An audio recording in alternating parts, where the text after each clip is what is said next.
আল্লাহর কোন বান্দা যদি কোনো গুনাহ, ইমানদার নাফরমান যদি লাগাতার গুনাহ চলতে থাকে, একটা গুনাহ টানা করতে থাকে, তো আল্লাহ তারে 3টা সাংঘাতিক শাস্তি দেয়। কথা বুঝছেন আমার? মানে এক তো হলো আমার গুনাহ হয়ে গেছে, আমি ছেড়ে দিছি, আবার সাথে সাথে ভুল হয়ে গেছে।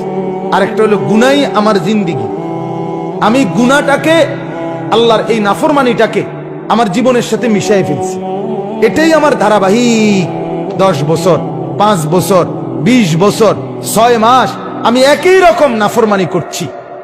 এরকম যদি করো হয়, আল্লাহ যখন অসন্তুষ্ট হয়, ভাই ছেলেরা তোমরাও শোনো, আল্লাহ তখন তাকে 3টা সাংঘাতিক শাস্তি দেয়। কি কি? 1 নাম্বার, আদাল্লাহুল্লাহ, আল্লাহ তখন নিজে নারাজ হয়ে আল্লাহই তাকে পথভ্রষ্ট, গোমরা করে দেয়। যা, ঠিক আছে বান্দা, আজ 6 মাস আমাকে মনে পড়লো না, আজ 6 বছর আমাকে মনে পড়লো না, আজ 20 বছর এক টানা এই গুনাহ করছো, ছাড়তে পারলা না, ঠিক আছে, লম্বা সময় আজকে আমি সিদ্ধান্ত নিলাম, তুমি বান্দা, আদাল্লাহুল্লাহ, আমি তোমাকে গোমরা করে দিলাম, জান্নাতের রাস্তা থেকে সরায় দিলাম, যা নাফরমান, এবার তুই যেদিকে মন চায় যা। এটা আল্লাহ করে। 2, ও খাতামা আলা সামঈহি ওয়া কলবি, কোরআনের আয়াত। আল্লাহ বলে 2 নম্বর শাস্তি দেই, গুনাহ যখন লম্বা হয়, নাফরমানি যখন দীর্ঘদিন হয়ে যায়, আমি আল্লাহ নারাজ হয়ে একদিন কান এবং অন্তর এই 2টার মধ্যে মোহর মেরে দিই। ও খাতামা আলা সামঈহি ওয়া কলবি, কানে এবং অন্তরে আল্লাহ বলেন আমি মোহর মেরে দিই। অর্থাৎ তখন আর এই কান হকের কোনো কথা, আখিরাতের কোনো কথা শুনে না। এই অন্তর আল্লাহ, পরকাল, আখিরাত, মৃত্যু পরবর্তী মিজান, হাসর নসর কিছুই আর এই অন্তর বোঝে না, মোহর মেরে দেয়, একবারে সিল মেরে দেয়।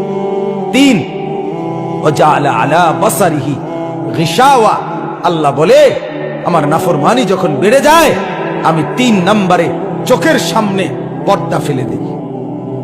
আচ্ছা এবার বলেন তো, আপনি বলেন, একজন বুঝের মানুষও যদি ভাবেন, আপনি বলেন, আল্লাহ যদি কাউকে পথ ভুলাইয়া দেয়, আল্লাহই যদি কারণ কান আর অন্তর মোহর মেরে দেয়, আল্লাহই যদি কারো চোখের সামনে পর্দা ফেলে দেয়, এবার তারে হেদায়েত দিবে কে? বলো না ভাই, তোমারে এবার আলোর পথ দেখাবে কে? তোমারে এবার জাহান্নাম থেকে বাঁচাবে কে? এই ঠিক এই কথাটাই আল্লাহ কোরআনে বলছে। এরপরে কথা এটাই, ফামান ইয়াহদিহি মিন বাদিল্লাহ, রব্বুল আলামিন বলে, বন্ধু আমি যাকে গোমরা করে দিলাম, আমি যার কান আর অন্তর মোহর মেরে দিলাম, আমি যার চোখের উপরে পর্দা ফেলে দিলাম, এবার বন্ধু বলেন তো, ফামান ইয়াহদিহি মিন বাদিল্লাহ, আমি আল্লাহকে বাদ দিয়ে বলেন তো এই নাফরমানকে হেদায়েত কে দিবে? কে দিবে? আর কোত্থেকে আলো পাবে? দুনিয়া তো চলবে বাপ। আপনি এবার বলেন, আমি রাগ করে নয়, বুঝার জন্য বলি, আজকে যার বয়স 60 বছর, 50 বছর যে মুরব্বীর বয়স, এবড়া এখনো বিড়ি খায়, আপনি মনে করেন তো এবড়ার এই নাফরমানিটা যে কতদিন ধরে? কথাটা বলেন, 60 বছর 50 বছর ধরে লাগাতার আপনি একই রকম বিড়ি খেয়ে যেতেছেন, সিগারেট খাইতেছেন। আজকে 30 বছর আপনি একই রকম চা দোকানে বসে টেলিভিশন নর্তকীর নাচ দেখেন, কথায় কথায় গালি দেন। আপনি বলেন তো চাচা, আপনার গন্তব্য কোন দিকে যাচ্ছে? বলেন, গুনাহ কত লম্বা হয়েছে বলেন তো? আজকে 20 বছর মনে করেন যার ঘরে রঙিন টেলিভিশন চলে, একই রকমের প্রতিদিন স্ত্রী, ছেলে, মেয়ে, নাচ, গান, সিনেমা, নাটক, দৃশ্য উলঙ্গ পনা দেখে, এই ঘরের হালাতটা কি মনে হয়? কত গুনাহ কত বছর কথা বোঝেন নাই আমার? 20 বছরও আপনার গুনাহটা ছাড়বার কথা মনে হইল না। এটা যে এত বড় গুনাহ, এর দূর বিবেকে আসলো না। আপনার পরিণতিটা কি কি মনে হয়? কি মনে হয়? আজ 30 বছর বাজারে ব্যবসা করে, 10 বছর ব্যবসা করে, প্রত্যেক দিন ওনার ব্যবসা একই জিনিস ওজনে কম দেয়, ঠকায়, মিথ্যা বলে, ধোকা দেয়। আপনি বলেন তো ওনার পরিণতিটা কোন দিকে যাচ্ছে? বুঝাইতে পারলাম কিনা? ছেলেরা, বাপ, তোমরা এবার বলো, আজ 6 মাস মনে করো, 6 মাস বা 1 বছর তুমি কোনদিন ফজরের নামাজ একদিনও পড়লা না, তুমি জানো না ফজরের নামাজ কখন পড়ে, কয়টায় পড়ে। বলো না ভাইয়া, তোমার জিন্দেগি কোন দিকে যাচ্ছে? যদি এমন হয় একদিন আর মনে না পড়ে তুমি মুসলমান, কি হবে তোমার? দুনিয়া দুনিয়া চলবে বাপ, বাত আটকাইবে না, খানা দানা বন্ধ হবে না, বিয়ে শাদিও বন্ধ হবে না, বাচ্চা কাচ্চাও হইব, পেশাব পায়খানাও চলব, ঘুমও আসবে। আখেরাত এগুলো তো আল্লাহ তাআলা বাপ, এগুলো তো আল্লাহ কুত্তারও দেন। কুত্তাও তো খায়, কুত্তাও তো ঘুমায়, কুত্তাও তো পেশাব পায়খানা করে, কুত্তারও যৌন চাহিদা পূরণ হয়, কুত্তারও বাচ্চা কাচ্চা হয়, হয় না? মা কথা কয় না তো? তোমার আর তুমি আলাদা? আলাদা কি বলো ভাইয়া? হ্যাঁ, এজন্য বাপ, একজন হলে একজনই ভাবো, একজনই ভাবো, সবাই ভাববে না। আল্লাহ কোরআনেই বলছে অধিকাংশ গাফেল, অধিকাংশ গাফেলই থাকবে। ইবলিস আল্লাহকে বলছে, আল্লাহ আমারে তাড়াইয়া দিলেন, যাইতেছি গা, তবে মনে রাখেন আপনার বান্দার ডানে বামে সামনে পিছনে চতুর্দিক থেকে আমি গুনার কুমন্ত্রণা তাকে দেব, ফলে আপনার বেশিরভাগ বান্দা আপনার অনুগত পাবেন না। ওয়ালা তাজিদু আকসারাহুম শাকিরিন, বেশিরভাগ পাবেন না। তো আগের কথা আল্লাহ কাছে ইবলিস বলে রাখছে, কিন্তু একজনই ভাবেন। আপনি বলেন না আপনার ছেলের গতি কোন দিকে? আমি কিছুদিন আগে চাচা এক জায়গায় মাহফিলে গেছি, এক জেলায়, আমি নাম বলতেছি না। ওনাদের বাবা, কথা শুনেন, 6 সন্তান, ওনাদের বাবা ওই জেলার শ্রেষ্ঠ আলেম ছিলেন, বড় মাদ্রাসার প্রতিষ্ঠাতা। ওই মাদ্রাসার মাহফিলে গেছে, 6 ছেলেই লন্ডন থাকে, তার মধ্যে 4 জন দেশে আসছে ওই মাহফিল উপলক্ষে। 4 জনের চেহারার দিকে আমি তাকাইয়া দেখলাম, একজনের চেহারা তো ন্যূনতম কোনো দাড়ি নেই, এবং শার্ট প্যান্ট এভাবে পরা, আজকে মাহফিল উপলক্ষে মনে হয় যেন নতুন করে শেভ করছে, স্পেশাল শেভ দিছে। কথা বুঝছেন? আহা, আপনি বলেন তো, আপনি ভাবেন তো, এই বাবার ছেলেরা যদি এভাবে ইসলাম ভুলে যায়, এদের সন্তান, কথা বোঝেন নাই আমার, এদের পরবর্তী জেনারেশন, এর পরের জেনারেশন আর চিনবে ইসলাম? 50 বছর পরে কি হইতে পারে?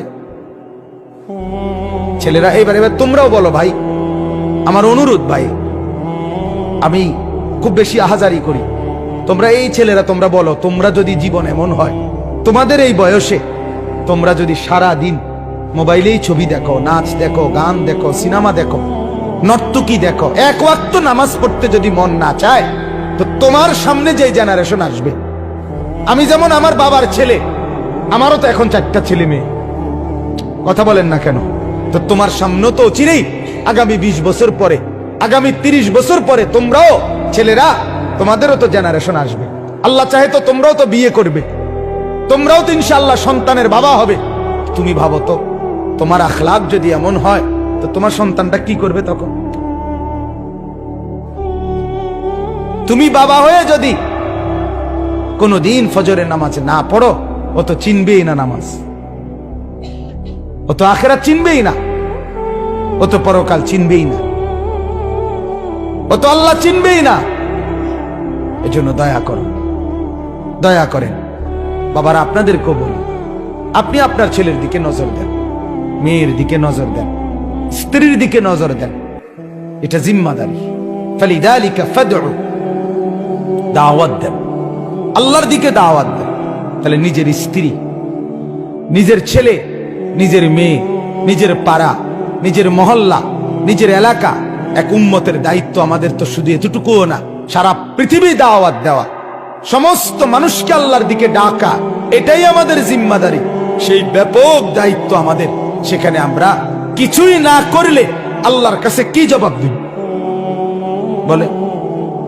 এজন্য দয়া করে প্রত্যেকের কাছে অনুরোধ, আপনারা প্রত্যেকেই দাওয়াত ও তাবলীগের মেহনতে আল্লাহর রাস্তায়, আবারও এই গ্রামে প্রচুর দাওয়াত ও তাবলীগের মেহনত চলছে, বিগত দিনের ইতিহাস এটা। আলহামদুলিল্লাহ, আমরা অনুরোধ করব আপনাদের এই ঐতিহ্য, দাওয়াত ও তাবলীগের এই মেহনত আপনারা আগামী দিনেও চালু রাখবেন, বলেন ইনশাআল্লাহ। আপনাদের এই ছেলেগুলোকে প্রত্যেকটাকে দাওয়াত ও তাবলীগের সাথীদের সাথে জুড়ায় দেন, আল্লাহর দ্বীনের পথ ধরায় দেন। তবে শুধু খেয়াল করেন এতটুকু, দেখবেন ইনশাআল্লাহ এদের চেহারা বদলে যাবে, এদের আখলাক বদলে যাবে।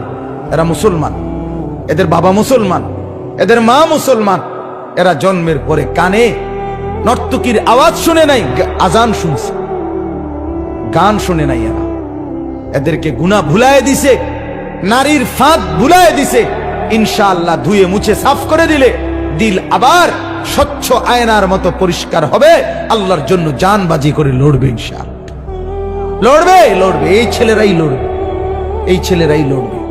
সারা দেশ জুড়ে আলহামদুলিল্লাহ মুসলমানের অগণিত যুবক আল্লাহর দ্বীনের জন্য এগিয়ে আসতেছে, বলেন আলহামদুলিল্লাহ। অতএব দাওয়াত, এই মিশন আপনারা প্রত্যেকেই আপনাদের জীবনে বাস্তবায়ন করবেন। ছেলেরা ইনশাআল্লাহ, যে ছেলেরা আছেন এখানে, ভাই তোমরা ভাই নিয়ত করো, তো এমনি নিয়ত করো না হাত তুলে যে আমরা আল্লাহর রাস্তায় সময় দেবো ইনশাআল্লাহ। নিয়ত করো ভাই, আল্লাহ তাআলা তৌফিক দান করেন, আল্লাহ তাআলা কবুল করেন।